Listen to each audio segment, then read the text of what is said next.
नमस्कार. रॉयल कारभारीने आपल्या चॅनलवर तुमचे स्वागत करते. रागिणी सतीशचे भाग 20 आधीच अपलोड केलेले आहेत. भाग 21. माधव आता दादासोबत बोलत होता आणि दादाच्या पसंतीचं कौतुक करत होता.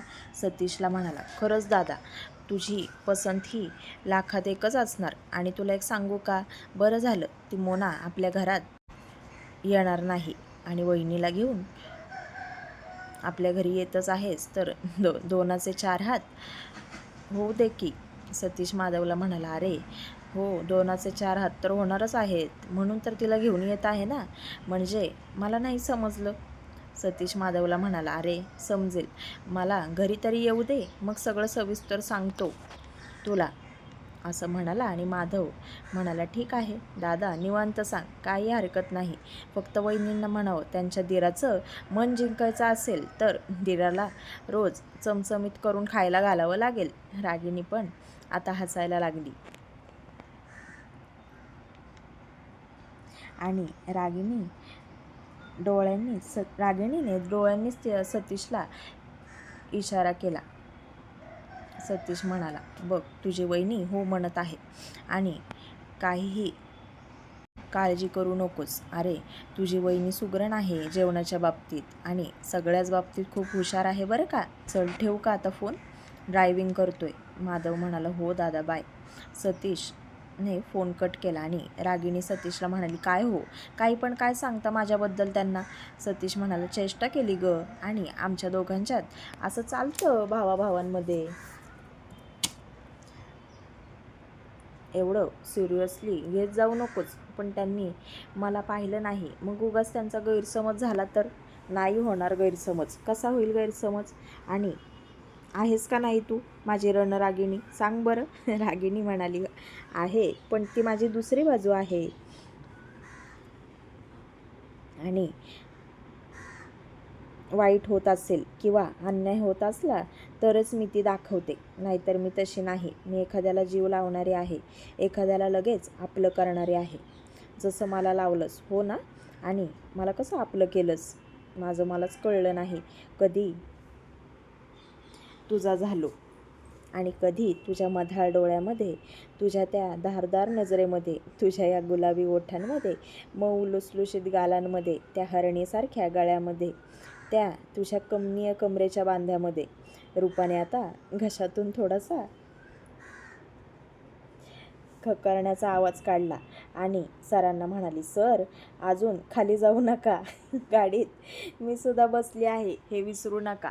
माझ्या कोवळ्या मनावर तुमच्या रोमांसचा काय परिणाम होणार आहे माहिती आहे ना तुम्हाला. रागिणी पण आता खूप लाजली आणि तिने खिडकीच्या बाहेर पाहिलं.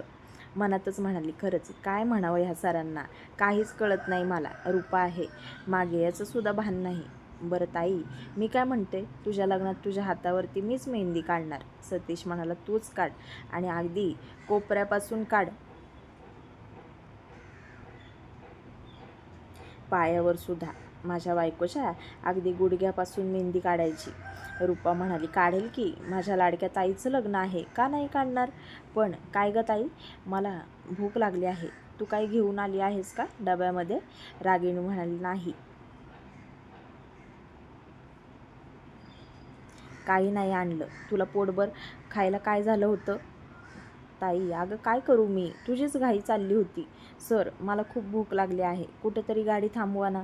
सतीश म्हणाला, हो थांबवतो, मला सुद्धा खूप भूक लागली आहे. रागिणीने आता दोघांकडे बघितलं आणि सतीशला म्हणाली, अहो थांबवा मग गाडी, तुम्हाला भूक लागली आहे ना. आणि तुम्हाला पोटभर खाऊन निघायला काय झालं होतं. काय झालं होतं म्हणजे ती मोना आणि त्या आत्या यांच्या भीतीने पटापटा आवरून बाहेर पडलो मी, माहिती आहे ना तुला. रागिणी म्हणाली, हो माहीत आहे. बरं झालं. बरं चला आता, वेळ वाया घालवू नका. कुठेतरी चांगलं हॉटेल बघा आणि तिथे थांबवा, म्हणजे थोडंसं खाऊन जाऊयात. आता रात्रीचे 8:30 वाजले होते. सगळीकडे अंधार होता. सतीशने एका छान 5 स्टार हॉटेलच्या बाहेर गाडी थांबवली. रागिणी सतीशला म्हणाली, अहो सर, एवढ्या महागड्या हॉटेलमध्ये कशाला जायचं. सतीश म्हणाला, तुला त्याच्याशी काय करायचं आहे. रागिणी, आणि मला असं इथे तिथे कुठे जेवायला आवडत नाही, चांगल्या ठिकाणी जेवायला आवडतं. रूपाचा हात धरला. रागिणीने रूपाचा हात धरला आणि रूपाला हळूच म्हणाली, जास्त पुढे पुढे करू नकोस. सर जे मागवतील तेच आपण दोघींनी खायचं, समजलं? सतीशच्या कानावर रागिणीचं बोलणं गेलं. सतीशने रूपाचा हात धरला आणि रूपाला म्हणाला, रूपा, आज तुझ्या हातात मेनू कार्ड देणार आहे मी. तुला जे मागवायचं आहे ते मागव. तू जे मागवशील ते आम्ही दोघं जण खाऊ. रूपा आता जाम खुश झाली आणि ताईला म्हणाली, बघ ताई, माझे जिजू किती भारी आहेत. सतीशला रूपा म्हणाली, थँक्यू. आणि तिघे पण रेस्टॉरंटमध्ये आले. सतीशने मेनू कार्ड आता रूपाच्या हातात दिला आणि रूपाला म्हणाला, रूपा, तुला जे खायचं आहे ना ते मागव. आणि या बाजूला त्याच्या प्राईज आहेत, त्या प्राईज न बघता मागवायचं. आत्ताच तुला सांगतोय तुझ्या ताईसमोर, समजलं? मागव, चल, आवर लवकर. रूपाने आता रागिणीकडे पाहिलंच नाही आणि तिला जे हवं ते तिने मागवलं आणि तेच सतीश आणि रागिणीने सुद्धा खाल्लं. रागिणी तिरक्या नजरेनेच सतीशकडे बघायची. सतीशसुद्धा तिरक्या नजरेने रागिणीला खुन्नस द्यायचा. दोघांची आखमेचवली चालली होती. आता पोटभर जेवले तिघे पण आणि बिल आलं. बिल रागिणीने पाहिलं तर रागिणीच्या कपाळावर आठ्याच पसरल्या आणि सतीश रागिणीला म्हणाला, रागिणी, तू कशाला बिल हातात घेतलं? तू भरणार आहेस का बिल? रागिणी सतीशला म्हणाली, सर, माझ्याकडे फक्त सुरुवातीचे आकडे आहेत, तेवढेच पैसे आहेत, बाकीचे शून्य माझ्याकडे नाहीत. ते तुमच्याकडे आहेत ना, मग तुम्हीच भरा, असं म्हणाली आणि पुढे गाडीत जाऊन बसली. रूपा पण आता हसायला लागली आणि सतीशला म्हणाली, सर, माझी ताई खूप डेंजर आहे बरं का, जरा जपून. सतीश रूपाला म्हणाला, तुझ्या ताईला दाखवतो, थांब जरा. घोडा मैदान लांब नाही. तिची गाठ सुद्धा ह्या सतीशची आहे आणि फक्त ह्याच जन्मात नाही, पुढच्या प्रत्येक जन्मात. रूपाने आता सतीशला ऑल द बेस्ट केलं आणि तिथून बाहेर पडली. सतीशने बिल भरलं आणि तोही गाडीच्या जवळ आला. रागिणीला आणि रूपाला म्हणाला, आता मस्त जेवण झालं आहे, तुम्हाला पान खायचं आहे का? हे बघा, इथे पानवाला आहे. रागिणीच्या आधी रूपाच म्हणाली, हो हो, घ्या ना सर, मला चॉकलेट पान पाहिजे. रागिणी, तुला मसाला पान घेऊ का? रागिणी म्हणाली, मला नको पान, मला नाही आवडत, तुम्ही घ्या. आणि तिला घ्या, मला नकोय. सतीश रागिणीच्या कानात हळूच म्हणाला, बरं, आता खाऊ नकोस, पण लग्नाच्या पहिल्या रात्री तुला पानच चारणार आहे मी, एवढं लक्षात ठेव, आणि तेही हाताने नाही, तोंडाने. रागिणी आता लाजून चूर झाली आणि सतीशला थोडासा धक्का दिला. मनातच म्हणाली, निर्लज्ज. सतीशने आता दोघांसाठी पान घेतले, एक रूपासाठी, एक त्याच्यासाठी. रूपा ताईला म्हणाली, ताई, टेस्ट तरी करून बघ ना गं, किती छान पान आहे. सर, एक नंबर पान आहे, टेस्टी, थँक्यू. सतीश रूपाला म्हणाला, रूपा, तुम्हाला थँक्यू का म्हणतेस गं सारखी सारखी?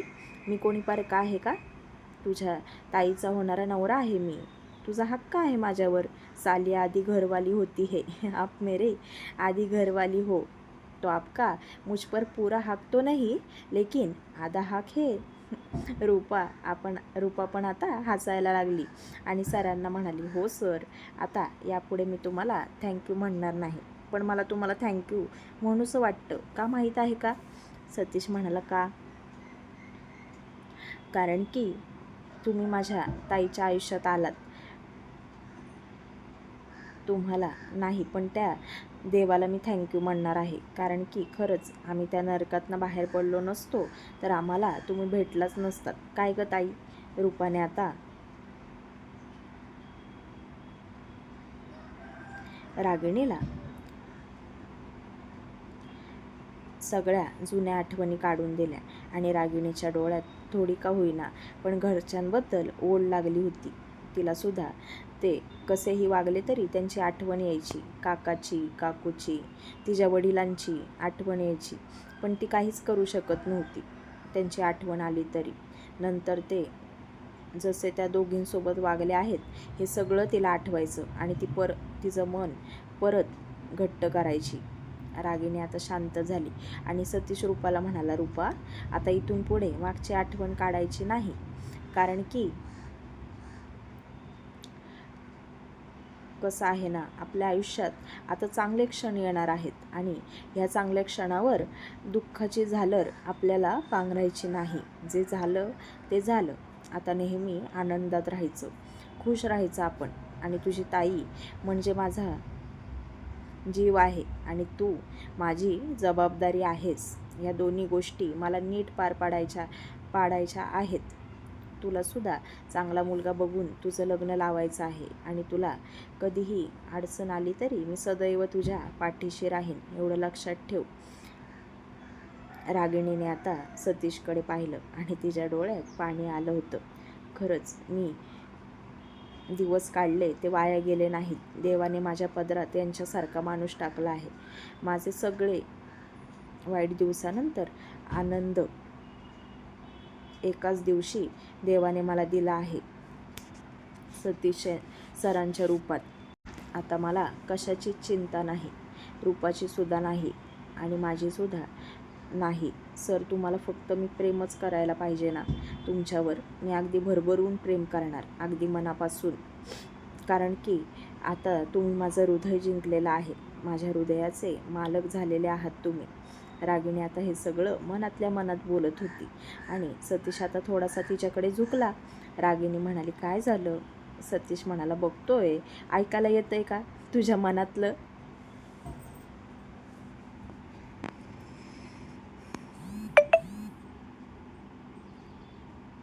नाही येत ग रागिणी, थोडंसं मोठ्याने बोलतेस का?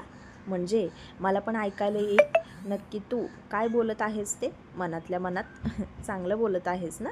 का अजून काय? रागिणी सतीशला म्हणाली, मी चांगलंच बोलते तुमच्याबद्दल, मनात सुद्धा आणि असं सुद्धा. माझ्या मनात तुमच्याबद्दल नेहमी आदरच आहे आणि तो कायम तसाच राहणार. सतीश रागिणीला लगेच म्हणाला, आणि प्रेम? रागिणी म्हणाली, तेही आहे. रूपाला आता जेवण जास्त झालं होतं आणि खिडकीतून मस्त गार वारा सुटला होता. रूपाला आता झोप यायला लागली. या दोघांच्या गप्पा चालल्या होत्या. मधूनच शांतता झाली की रूपाला बोर व्हायचं आणि रूपाला झोप आली आणि ती तिथेच मागे टेकून झोपी गेली. रागिणीने रूपाला आवाज दिला, रूपा. सतीशने मिररमधनं पाहिलं आणि रागिणीला म्हणाला, झोपली? रागिणी म्हणाली, मग काय, अजून किती वेळ आहे सर? सतीश म्हणाला, अजून पाऊण तास तरी आहे. रागिणी, रूपा झोपली आहे? रागिणी म्हणाली, मग काय करायचं, ती झोपली आहे तर.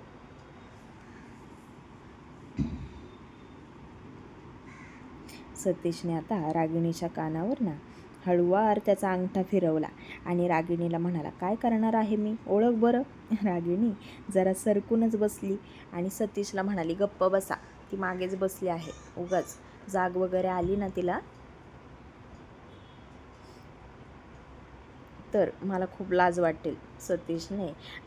सतीश रागिणीला म्हणाला, नाही ग रागिणी, एवढं नाही होणार आपल्या दोघांच्यात, लाज वाटणे इतकं. आणि इथे गाडीत करायचं सुद्धा नाही मला. रागिणीने आता सतीशच्या तोंडावर हात ठेवला आणि त्याला म्हणाली, शांत, समोर बघून गाडी चालवा, उगाच माझ्या खोड्या काढायला येऊ नका. पाऊण तास राहिला आहे ना घरी पोहोचायला? सतीश म्हणाला, हो, पण असा चान्स मी सोडणार नाही बाबा. रूपा पण झोपली आहे. रागिणी, थोडासा रोमॅन्स करू दे ना. रागिणी आता गालातल्या गालात हसायला लागली आणि सतीशला म्हणाली, सर गप्प बसा ना. सतीशने गाडीची लाईट बंद केली आणि गाडीत पूर्ण अंधार झाला. रूपाला सुद्धा काहीच दिसत नव्हतं.